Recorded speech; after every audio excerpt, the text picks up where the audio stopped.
സാധാരണ അരി അരച്ചിട്ടൊക്കെയുള്ള കല്ലുമ്മക്കായാണ് കൂടുതലും കഴിച്ചിട്ടുള്ളത്. ഈ പൊടി വെച്ചിട്ട് ഇതുവരെ ഉണ്ടാക്കി നോക്കിയിട്ടില്ല. ആദ്യമായിട്ടൊന്ന് ട്രൈ ചെയ്ത് നോക്കുകയാണ്. അപ്പോൾ അതിന് വേണ്ടിയിട്ട് പത്തിൽപ്പൊടി പാക്കറ്റിൽ തീരാനായത് 2 കപ്പ് ബാലൻസ് വെച്ചിട്ടായിരുന്നു.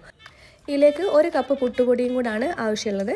പിന്നെ അരമുറി തേങ്ങയിലേക്ക് ഒരു 5-6 ചെറിയുള്ളി, വലിയ ജീരകം, അതേപോലെ തന്നെ മഞ്ഞൾപ്പൊടിയും കൂടെ ചേർത്തിട്ട് മിക്സിയിൽ ഒരു ചെറിയൊരു നേരിയൊരു ചൂടുവെള്ളത്തിലാണ് തേങ്ങ ഒന്ന് അരച്ചെടുക്കുന്നത്. അത് ഈ പൊടിയിലേക്ക് ചേർത്തിട്ട് ഒന്ന് സോഫ്റ്റ് ആക്കിയിട്ടൊന്ന് കുഴച്ചെടുക്കുന്നുണ്ട്. കഴുകി ക്ലീൻ ചെയ്ത് വെച്ചിട്ടുള്ള കല്ലുമ്മക്കായാണിത്.